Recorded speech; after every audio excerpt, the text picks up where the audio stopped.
찬송 부르겠습니다.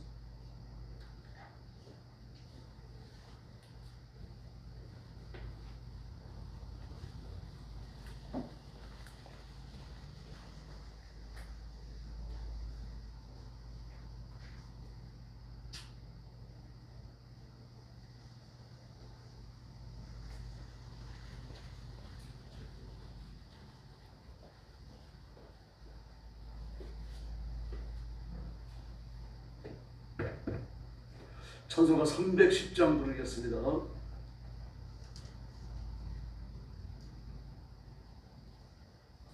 310장입니다.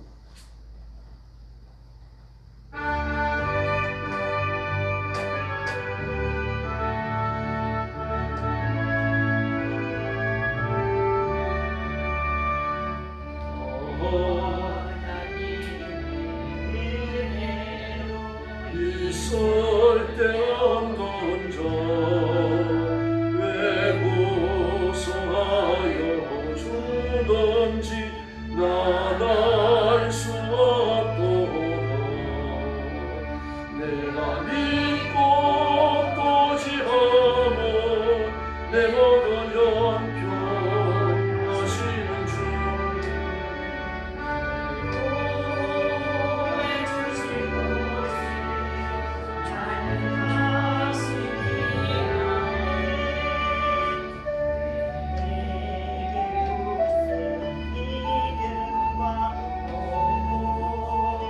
주셔서 내 마음이 항상 편한지 난 알 수 없도다. 내가 믿고 또 지하면 내 모든 연편 하시는 주님 늘 보호해 주실 것을 난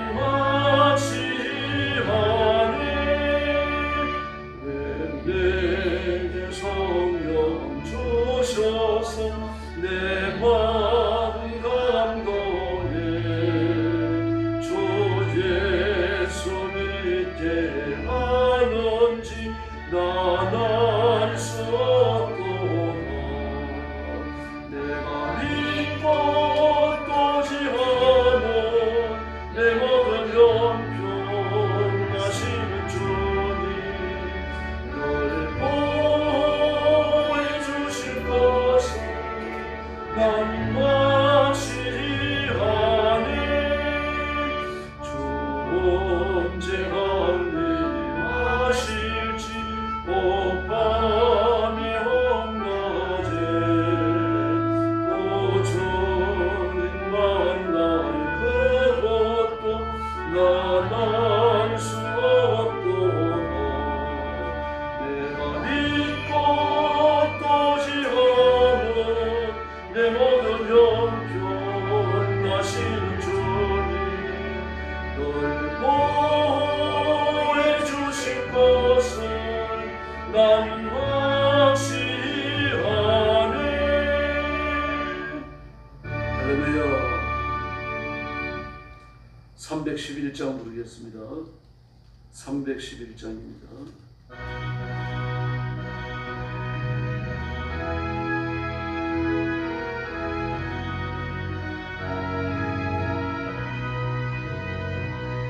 내 너를 위하여 몸버려 피 흘려 내 죄를 속하여 살기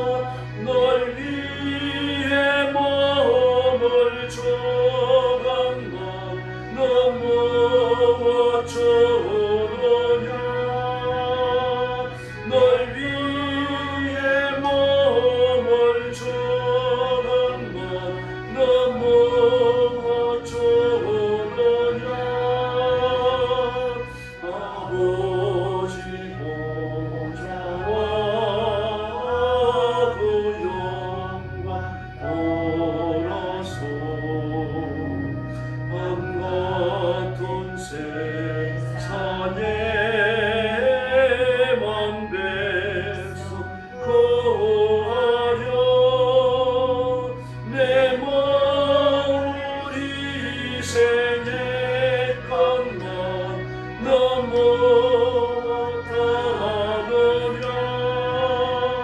내 몸을 희생해 건너 너 못하느냐.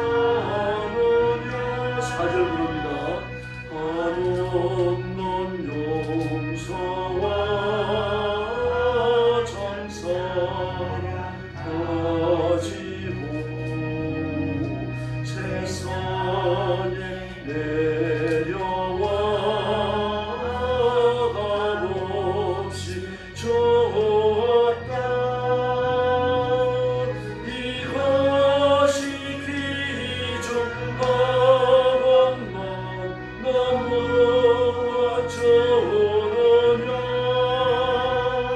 이것이 귀중 것만 너무 어쩌느냐. 할렐루야.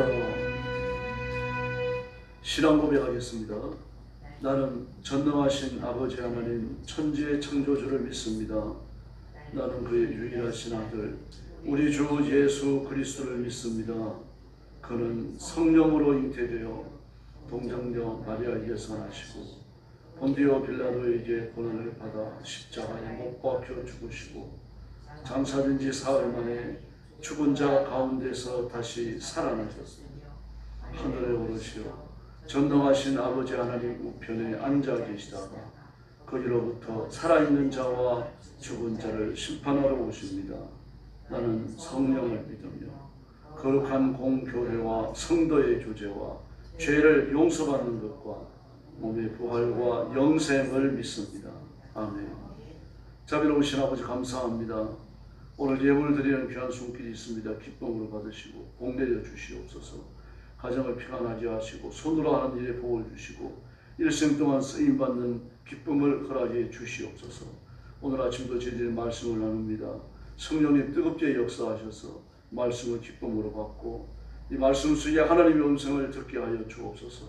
오늘도 땅끝까지 이르러 복음 전하는 선교사님들, 주의 종들, 사랑하는 성도들을 기억하시고 선교의 현장마다 기적을 베푸시고 말씀의 강한 권세를 허락해 주시옵소서.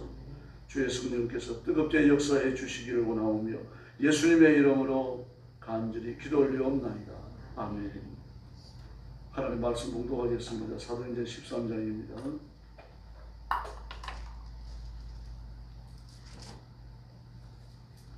1절 말씀부터 제가 먼저 봉독하겠습니다. 안디옥 교회에 선지자들과 교사들이 있으니 그 바나바와 니게르를 아는 시몬과 브레네 사람 루기오와 분모왕 헤롯의 젖동생 마나인과 및 사울이라. 주를 섬겨 금식할 때에 성령이 이르시되 내가 불러 시키는 일을 위하여 바나바와 사울을 따로 세우라 하시니 이에 금식하며 기도하고 두 사람이 안수하여 보내니라. 두 사람이 성령의 보내심을 받아 실루기아에 내려가 거기서 배 타고 구브로에 가서 살라미에 이르러 하나님의 말씀을 유대인의 여러 회당에 전할세 요한을 수행원으로 두었더라. 온 성 가운데로 지나서 바보에 이르러 바예수라 하는 유대인 거짓 선지자인 마술사를 만나니 그가 총독 서기오 바울과 함께 있으니 서기오 바울은 지혜 있는 사람이라 바나바와 사울을 불러 하나님의 말씀을 듣고자 하더라. 이 마술사의 이름은 이 이름을 번역하면 마술사라. 그들이 대적하여 총독으로 믿지 못하기 힘쓰니 바울이라고도 하는 이 사울이 성령이 충만하여 그를 주목하고 이르되 모든 거짓과 악행이 가득한 자요 마귀의 자식이요 모든 의의 원수요 주의 바른 길을 급비하기를 그치지 아니하겠느냐.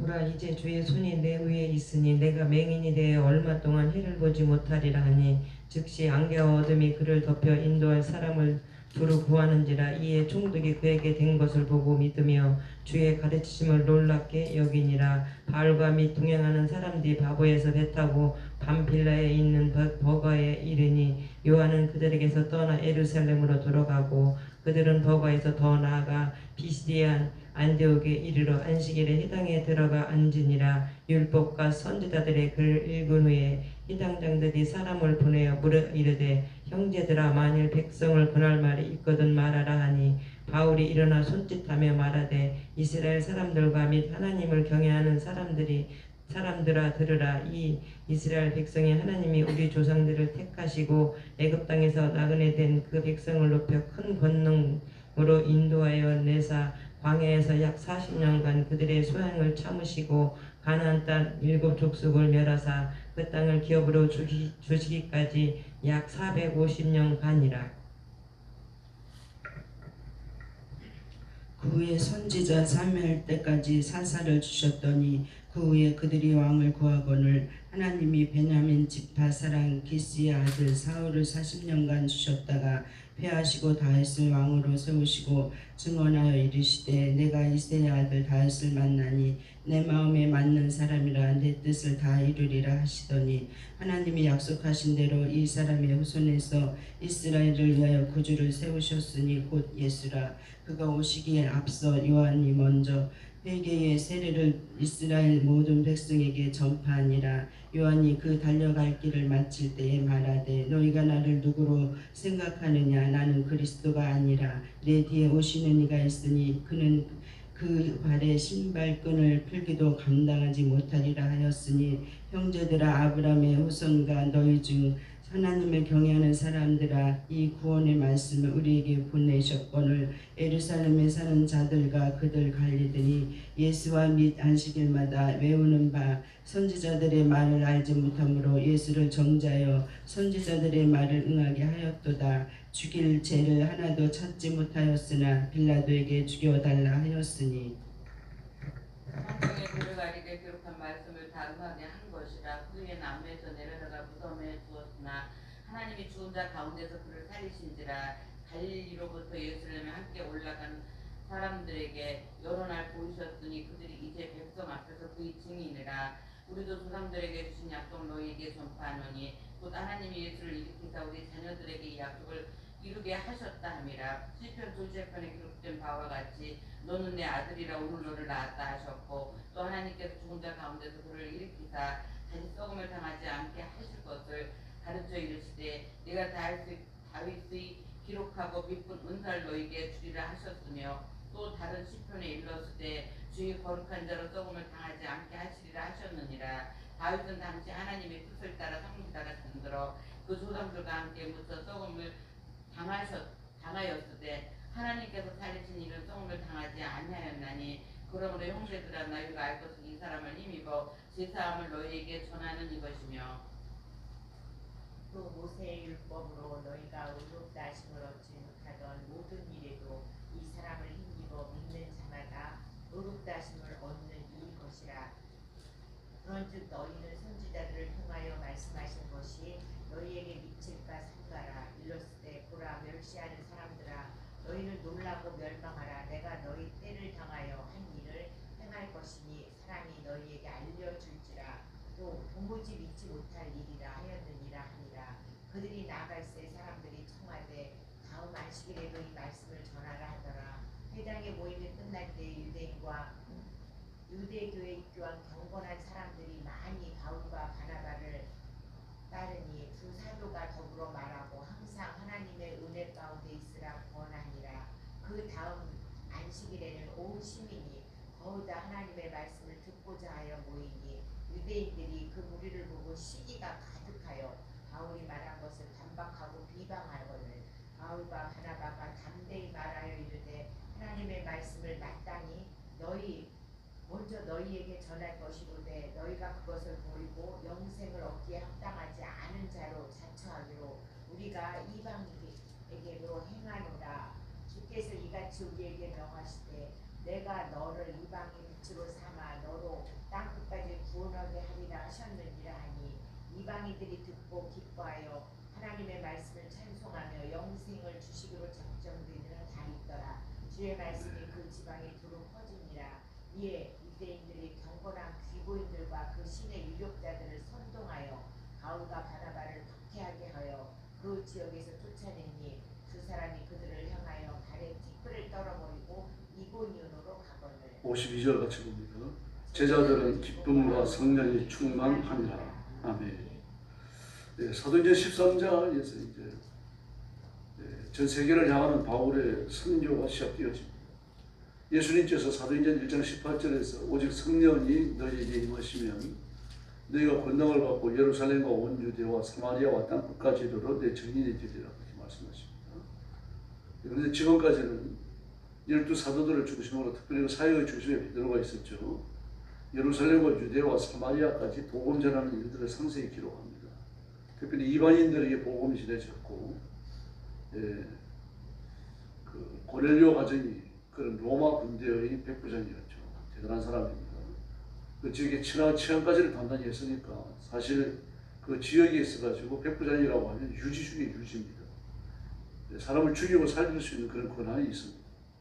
가령 중환죄를 지었고 현장에서 도망치다가 체포됐다면 그 자리에서 추살할 수 있습니다. 그런 권한까지 있으니까 백부장의 권세가 대단한 거죠. 그리고 그 명령을 받은 부하들도 기세가 등등했던 겁니다. 그래서 그 부하들도 그 지역에서 뭐 이렇게 장사하는 사람들, 세리들 이런 사람들을 쳐다니며 구제를 뜯었어요.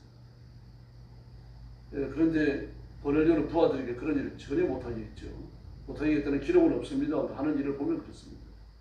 하나님을 두려워하는 자라고 했죠. 그리고 온 가족이 믿고 기도하는 자라고 말했고 유대인들에게 선을 베풀었다고 말합니다. 그렇게 기도하면서 하나님의 뜻을 준행하려고 했었고, 그리고 하나님의 계시를 받아 베드로 사도를 청합니다. 그 성경에 보면 드물게 로마의 백부장이 예수 믿고 하나님의 자녀가 되는 그 극적인 과정들을 그렇게 기록했습니다. 그리고 나서 13장에 오면서 바울 사도께서 이제 하나님의 명령을 받고 예수 그리스도의 그 사도로 인직을 받는 그 영적 과정을 거치면서 땅 끝까지 이르러 복음의 증인이 되는 그 과정들을 기록합니다. 이 일을 감당하는 사람들이 누군가 하면 예루살렘 교회가 아니라 안디옥 교회입니다. 안디옥 교회는 우리가 알고 있는 대로 예루살렘 연안에 있습니다. 배를 타고 지중해를 건너서 그 당시 로마 영아시아, 지금의 터키 지역입니다. 그리고 유럽으로 건너갈 수 있는 중요한 항구 도시가 돼요. 그곳에 안디옥 교회가 있었고 안디옥 교회 성도들이 대단히 경건했습니다. 오늘 본문 말씀에 보니까요. 이전에 주를 성경 금식할 때에 그렇게 말합니다. 물론 전통적으로 유대인들도 그랬습니다만 유대인으로 있다가 예수 믿고 구원받은 사람들도요. 기도에 있어가지고 금식 일정한 툴이었어요. 무시하거나 벗어나거나 그러지 않았습니다. 요즘은 금식이 좀 인색합니다만 제가 어릴 때만 하더라도 금식하는 사람들이 교회 안에 적지 않았어요. 여름이 되어지면 교회 안에 금식하는 분들이 늘 있었습니다. 그리고 이제 시간이 되는 분들이나 좀 이제 물질적 좀 지원이 되는 분들은 기도원에 찾아가서 금식을 했고요. 이것도 마찬가지입니다. 안디옥 교회도 주를 섬겨 금식할 때에 특별한 목적이 있었던 건 아닙니다. 아마 경건을 위해 가지고 그렇게 했겠죠. 성도들과 모여가지고 엎드려 기도하면서 하나님의 뜻을 찾고 그러면서 금식하는데 성령께서 강력히 역사하십니다. 내가 불러 시키는 일을 위하여 이제 그게 선교였죠. 일꾼을 세우라 그렇게 말씀을 하셔요. 더구나 사람의 이름까지 지명합니다. 2절 말씀에 바나바와 사울을 그렇게 말했습니다. 바나바와 사울을 따로 세워서 그들에게 선교의 직무를 맡기라고 말합니다. 그래서 3절에 보니까 이제 금식의 목적이 생겼잖아요. 그러니까 이에 금식하고 기도하고 금식을 끝냈다는 얘기죠. 두 사람이 안수해서 선교사로 파송을 합니다. 이 안디옥 교회가 가지고 있던 첫 번째 특징이 그렇게 기도하는 교회라는 사실입니다. 기도하고 금식하면서 하나님의 뜻을 찾았어요. 우리 한국교회도 기도에 좋은 전통을 가지고 있습니다. 6.25 전쟁이 일어났을 때도 많은 그리스도인들이 산으로 도피하죠. 그래서 산 골짜기마다 들어가가지고 구국재단을 쌓으면서 하나님 앞에 전쟁에서 이 민족을 보호해주고 지켜주실 것을 강구했고 전쟁이 끝난 다음에도 그들이 기도한 곳에 기도를 설립했고 그리고 그 기도의 열기를 꾸준히 이어오고 그러면서 1970년도 80년도 한국교회의 놀라운 부흥과 경제 부흥이 같이 일어나죠. 그렇게 기도에 훈련된 사람들이 해외에 나갔고 기도에 훈련된 뜨거운 열정을 가진 사람들이 해외에 나가서도 여전히 한인교회를 설립했던 겁니다. 그러면서 기도의 열기가 한인이 머무는 곳마다 그렇게 뜨겁게 같이 있었어요. 우리 한국 내 교회도 마찬가지입니다. 그래서 이 서울 교회들은 성곽산과 청계산을 중심으로 해서 뜨거운 기도 운동이 일어났고 그리고 전국교회가 여의도에 모여가지고 그때 여의도 비행장을 박정희 대통령이 여의도 광장으로 바꿨죠. 비행장을 집으로 옮기면서 그 광장에 막 100만, 150만 명이 모여가지고 뜨겁게 부르짖고 전도하는 그런 집회들을 가졌었습니다. 근데 그 기도의 열기를 지금 잃었어요. 한국교회. 다시 회복해야 할 줄로 믿습니다. 그리고 안디옥교회 두 번째 특징이 선교하는 교회입니다. 용서하는 교회입니다. 왜냐하면 그 1절에 보면요. 바나바와 니게르라는 시몬과 구레네 사람 루기오와 분봉과 헤롯의 젖동생 나나인 범이 사울이라 했습니다. 사울이라. 이 사울이 어떤 사람인지 우리가 알잖아요. 이제 13장부터 시작되어지는 세 차례에 걸친 바울의 선교 그 헌신이 기록되고 있죠. 모두 석 장씩 할애되어집니다.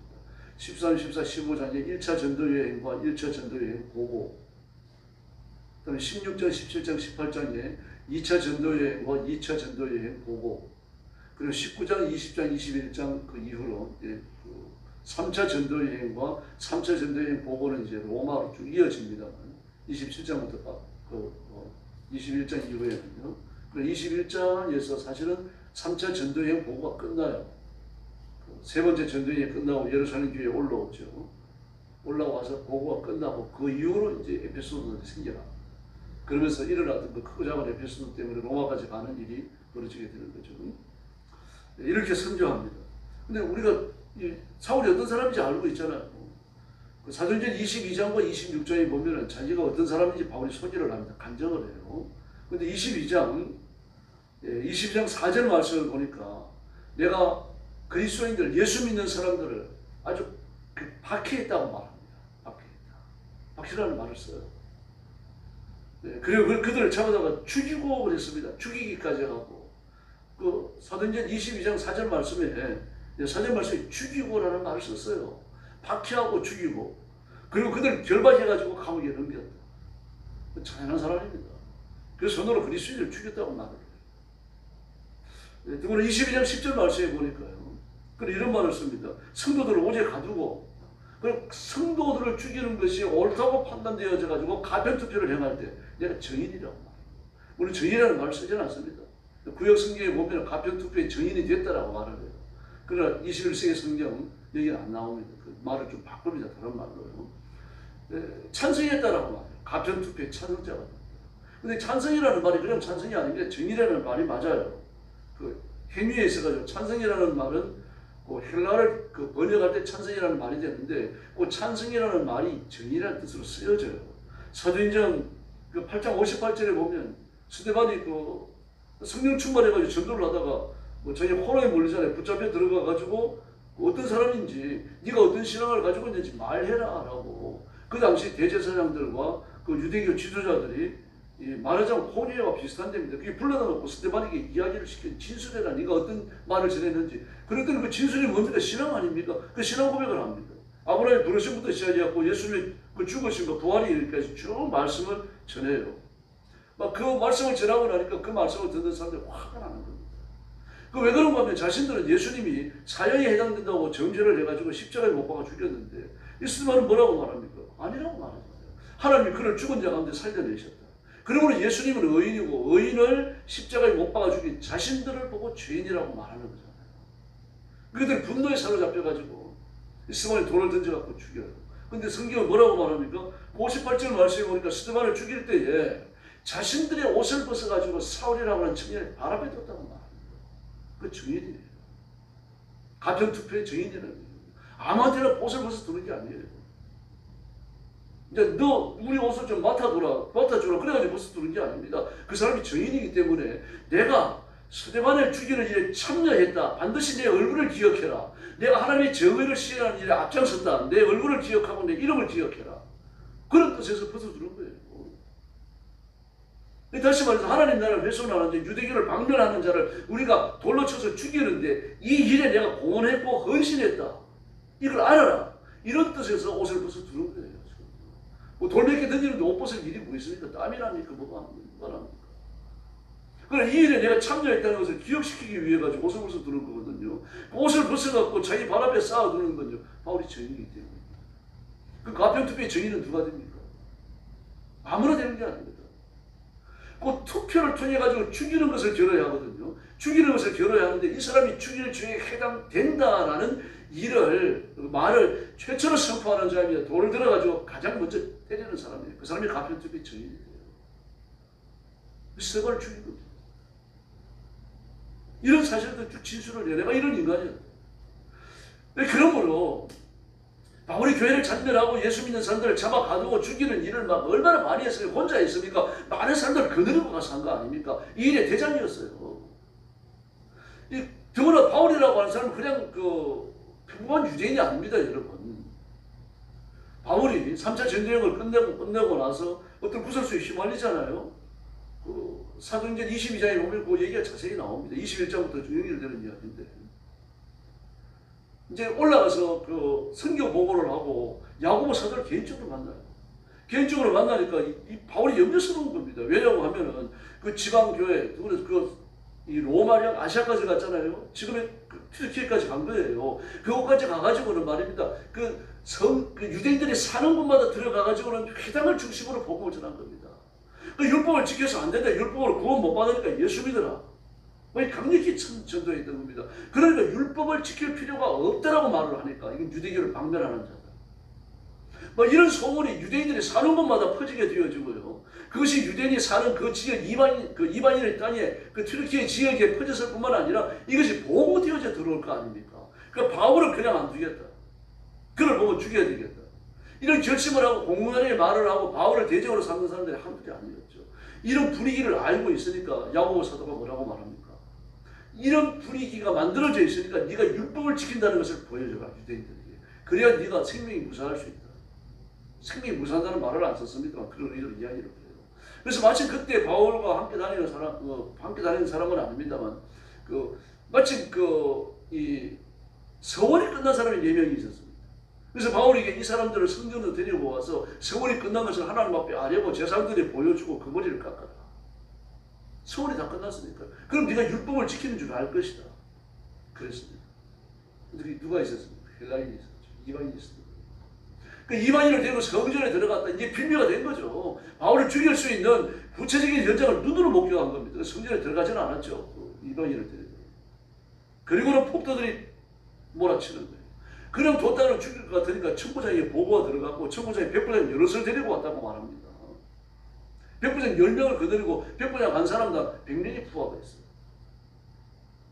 그러면 몇 명이나 왔는지 모릅니다만 백부장 여러 명을 데리고 와가지고 그를 일단 구출해냅니다. 그 결과가 돼요. 그래서 묻습니다. 너 왜 이런 일을 겪었는데? 그래가지고 두 번째 간증이, 첫 번째 간증이 여기서 나오는 거 아닙니까? 여러분. 바울이 해외 선교를 하는 건 묘한 상황 속에서 하게 되는 겁니다. 아마 자신도 이런 상황 속에서 해외로 나가게 될 줄을 전혀 몰랐을 거예요. 그러므로 바울이 다니는 곳마다 교회를 잔멸했다 그랬죠. 사도행전 8장인가 나오죠. 잔멸했다. 잔멸이라는 말을 써요. 무서운 말입니다, 여러분. 그런 말을 쓰고 죽였다라는 말을 했죠. 오직 넘겼다라고 말을 했죠. 그런 말을 다 썼습니다. 그러므로 바울이 죽인 사람들, 바울이 감옥에 넘긴 사람들을 가져오지 안디옥 교회에 없다고 말할 수 있겠어요. 바울에 대한 소문은요, 바닥에 퍼졌습니다. 바울이 기독교 교회를 잔멸하는 자다, 이런 소문이요. 그리고 그런 소문을 안디옥 교회도 알고 있었고 그렇게 피해를 입은 가족이 안디옥 교회도 있었다고 봐야 되는 거예요. 추측입니다만요. 저는 있었다고 봅니다. 근데 바나바가 데리고 와가지고 사울이라는 청년을 교회에다가 소개를 했습니다. 이런 과정을 거쳐갖고 회심을 했고 하나님의 자녀가 됐다. 그걸 받아들여요. 선생으로 받아들입니다. 교역자로 받았다는 뜻입니다. 참 놀라운 일이죠. 교회를 잔멸하는 자, 잔해하는 자, 그리스도인들을 죽이는 자, 감옥에 넘기는 자, 그리고 가평투표의 정인이 되었던 사람. 이런 사람은 교회가 용납합니다. 이렇게 안디옥교회는 용서하는 교회입니다. 뿐만 아니라 안디옥교회는 열린 교회입니다. 바울을 받아들였죠. 오늘 13장 1절에 보니까요. 바나바와 니게르 그럽니다. 니게르라는 말은요. 영어로 쓰면 니그로입니다. 니그로가 무슨 뜻입니까? 흑인이라는 얘기. 사람 이름이 아닙니다. 흑인이 나왔다. 이름을 안 쓰고 흑인이라는 말을 썼어요. 그 당시에 흑인은 저주받은 사람들 아닙니까? 노예입니다. 더구나 로마 문화 안에서 흑인은 인격적 가치가 없어요. 짐승과 같은 취급을 받았어요. 근데 그런 사람이 나와가지고 선생으로서 가르치고 있었습니다. 안디옥교회에서. 얼마나 놀라워요. 뿐만 아니라 누가 있습니까? 헤롯의 적동생 마나인입니다. 이 헤롯이 누구예요? 요한을 죽이고 베드로도 잡아 가두고 그를 죽이려고 계획을 세웠던 사람이 이 헤롯 분봉왕입니다. 분봉 헤롯. 이 사람이 젖동생. 그 헤롯은 형제가 없었어요. 외아들이었습니다. 근데 외아들이니까 이 사람이 자라놓으니까 형제가 없이 자라니까 의지가 없지 않습니까? 왕이 되고 나면은 왕이 의지할 수 있는 피부치가 필요한 건데 피부치가 없으니까 그가 거느리는 그 대신들 중에 가장 똑똑하고 이 헤롯보다는 나이가 한두 살 적은 사람을 왕실로 불러들여가지고 이 왕자와 같이 자라나게 하는 겁니다. 이 왕자가 자라나고 왕이 됐을 때 신복부하가 되게 하기 위해 갔고요. 이래서 헤롯과 같이 왕궁에서 자란 사람이 누굽니까? 마나인이에요. 그 전동생이라고 말하는 겁니다. 이런 사람이 안디옥 교회에 나와서 선생이 되었습니다. 이때 이 헤롯 왕은 어디에 왕궁이 있었습니까? 가이사랴에 있었잖아요. 가이사랴와 이 안디옥은요, 걸어서 다닐 수 있는 거리입니다. 그리고 그 거처는 계속해서 왕실이에요. 그런데 안디옥 교회까지 와가지고 교회에 출석하면서 안디옥 교회 선생이 되어져 있습니다. 너도나 놀라워. 이게 열린 교회예요. 그렇게 부르시었고 강구하며 기도했고 그리고 성경합니다. 우리가 이 모범을 쫓아가야 할 줄을 믿습니다. 기도하는 교회가 되어야 하고 용서하는 교회가 되어야 하고 그 열린 교회, 성교하는 교회가 되어야 합니다. 이 소망을 품고 교회를 위해서 기도해 주시고 여러분이 이 일에 헌신되는 그런 큰 능력과 권능이 임하기를 예수님의 이름으로 축원합니다. 기도하겠습니다. 자비하신 아버지 하나님 감사합니다. 저희를 불러 하나님 앞에 머리 숙이게 하시고 감사와 기쁨과 감격으로 주를 섬기도록 복 주시니 감사합니다. 자비하신 하나님 아버지, 우리가 구원받은 사실에 대한 이 놀라운 감격과 감사가 날마다 우리 가슴 속에서 벅찬 감격으로 솟아오르게 하시고 이 놀라운 은총에 이끌려 인생을 살아가도록 역사해 주시옵소서. 또 내가 구원받은 사실을 자랑하며 많은 곳에 나가서 그리고 만나는 사람마다 전하고 외칠 수 있도록 역사해 주시옵소서. 우리 교회도 안디옥 교회처럼 기도하는 교회, 용서하는 교회, 열린 교회, 선교하는 교회가 되게 하여 주시고 주님 오시는 그날까지 하나님의 큰 일을 감당하는 뜨거운 교회가 되게 하여 주시옵소서. 교회를 부흥시켜 주시옵소서. 나라와 민족을 주님 앞에 맡깁니다. 우리가 바라볼 때 민족의 미래가 몹시 어둡습니다. 하나님께서 은혜를 베풀어 주시고 이재명 대통령과 그 주변의 정치인들이 회개하고 주님 앞으로 돌아오게 하시고 민족이 사는 길을 선택하여 나갈 수 있도록 은혜를 베풀어 주시고 백성들을 억울하게 하는 일에서 손을 떼게 하여 주옵시기를 간절히 원합니다. 오늘 새벽도 기도하러 왔사오니 기도의 새 능력을 주시고 하늘 문을 여시고 복 내려 주시옵소서. 예수님의 이름으로 간절히 기도 올리옵나이다. 아멘. 주님 가르친 기도 드리겠습니다. 하늘에 계신 아버지의 이름을 거룩하게 하시며 아버지의 나라가 오게 하시며 아버지의 뜻이 하늘에서와 같이 땅에서도 이루어지게 하소서. 오늘 우리에게 일용할 양식을 주시고 우리가 우리에게 잘못한 사람을 용서하여 준 것 같이 우리 죄를 용서하여 주시고 우리를 시험에 빠지지 않게 하시고 악에서 구하소서. 나라와 권능과 영광이 영원히 아버지의 것입니다. 아멘. 합심 기도하겠습니다. 자비하신 아버지 하나님 감사합니다. 오늘 아침도 주님을 주옵소서. 오늘 경배하며 하나님 앞에